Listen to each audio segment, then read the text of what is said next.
It's June, and I wanted to talk about the books that I read in May. Just a little May wrap up, if you will. We're almost there.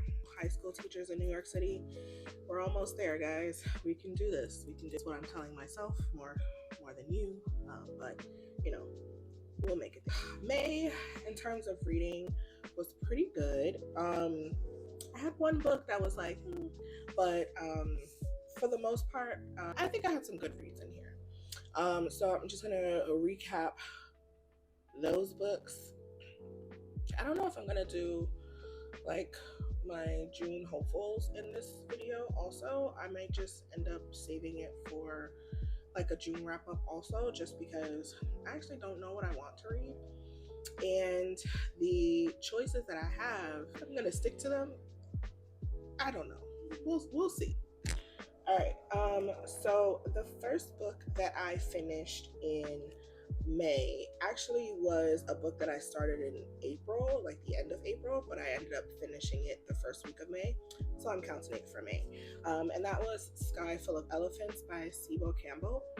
This I really enjoyed. I thought that this type of dystopian world was a very interesting, first of all, a very interesting concept for a book, and just to think of in general, and to see the different paths that Black people take in this dystopian world without there being any white people is very interesting.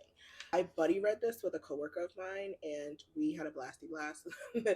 We both kind of felt very similar in terms of how the book's focus was really about healing, and like fatherhood, and just really being an overall book about like us as a people and what this country has done to us as a people and how we can heal through that. And so I thought it was a really good book for that part. I will say the one thing that I did not like was that it was in third person. I don't know. Like, for some reason, sometimes I can get with it. But this book, I don't know. It kind of threw me off. I kind of got over it when I hit maybe like the middle of the book. But like the very beginning, it was just kind of like, I'm a person who likes dialogue in their reading. And so at first, there wasn't a lot of dialogue. It was just a lot of world building, which I understand because obviously you have to build the world in order for us to understand how it works. But there was just too much of the world building and what everyone else was going to say or how they're acting. And so it's just, I don't know, that was just a little pet peeve of mine. But I got over it, like I said, by the halfway point, and it was okay. So I do recommend this. I think it is actually a really good book for if you have a book club or if you are a teacher and you decide to read this book to your students, or with your students. I think it's a very interesting book to start conversations. So yeah, very good. I read this book physically, the entire thing, and I gave it 4 stars. Did I give it 4 stars? I actually gave it 3.5. 3.5 stars. I don't know. Something about it just couldn't be a 5. I think it was, like I said, the third person type of thing. Like, it just, But, and also, the girl, the daughter in this, what's her name? Sydney. Sydney kind of got on my nerves a little bit as a character. And I understand she was a teenager, but she was getting on my nerves. But other than that, it was a really good story. But so that was Sky Full of Elephants by Sibo Campbell. Another book that I also started in April and ended up finishing in May was I don't have it physically. I listened to it and I read it on ebook. It was Children of Chicago by Cynthia Palayo, and that was really good. That was a horror, and I thoroughly enjoyed it. I would really like to see it adapted as a short film or a film in itself, and I really would like if Jordan Peele got his hands on it. I think it would be really good. I think it would be good. There's a lot of jump scares that you could tell, like, are jump scares with the way it's written. My one gripe with the book, and this is me being a horror girly, okay? I am a horror fan. Love it, right? Reading, watching, love it. My only gripe with the book was that everyone did not die at the end. Unalive everyone else. Because as a horror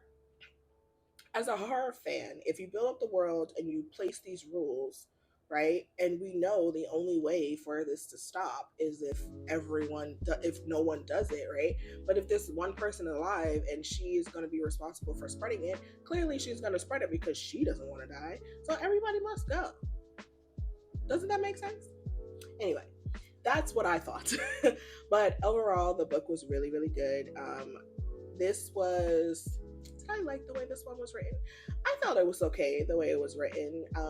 I listened to it mostly, so I didn't mind, I guess, the way it was written because I was listening to someone tell me the story rather. But other than like the gripe I have with like the ending, it was a good book. I gave that one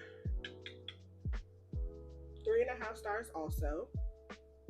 And I listened to it, like I said, and read it. I really would like to see it adapted into a television show. I think that, not a television show, a movie, because I think it would be a really, really good movie. If it's in the right hands, I will say. If the right director got their hands on it, I think it would be a really good story. So fingers crossed that happens in our lifetime at some point. This book I read, I also do not have. It was a library book and I returned it. It was The Black Queen by Jumada Emil. I really, really enjoyed that book. It was a really good book in terms of like the content and the pacing and the characters in there. You really hated them and that was their intention. You wanted to hate them. It was written, those characters were written very well, and like you couldn't stand them. So if I feel like that towards the end of the book, you did a good job as an author. Even in like movies, the same thing. If I hate a character by the end of the movie and I don't care, you did a good job at building them. I thought the book had a lot of good commentary on race, especially when it came into terms of for like the younger generations and like just opening that conversation of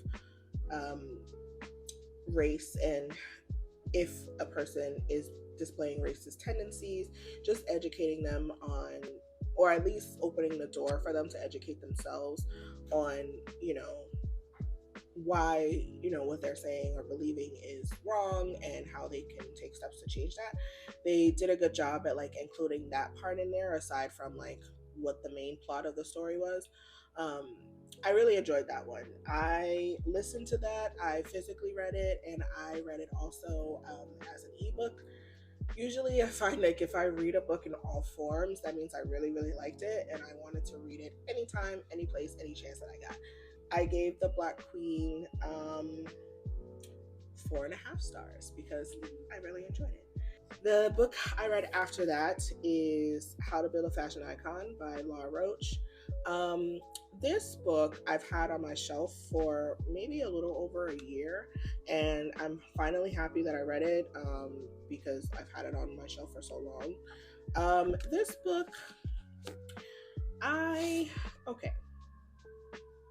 didn't not like it, but I also didn't love it. So I was looking more for a memoir of Laura Roach's life, and this book is not that.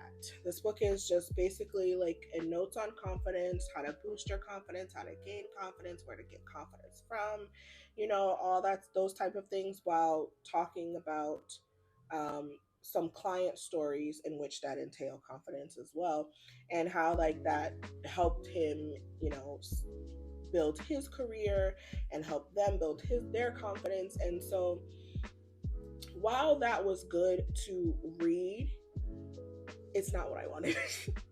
I wanted some of that. And don't get me wrong, I love Laura Roach as a fashion icon in the space currently, especially for a Black man.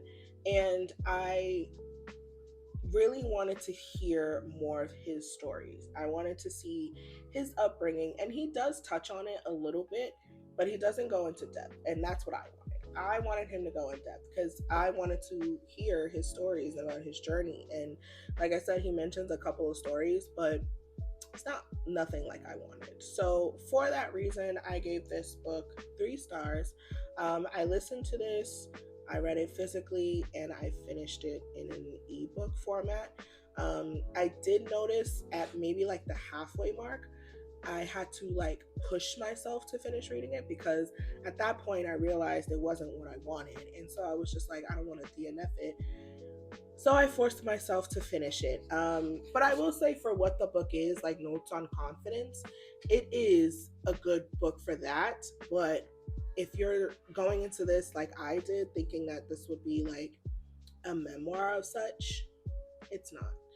I'm not saying it's a bad book. I'm just saying it's not that. I hope that one day in the future he will write a memoir, because like I said, I really would be interested in reading it. But you know, the next book I read was Whispers of the Lake by Shanora Williams.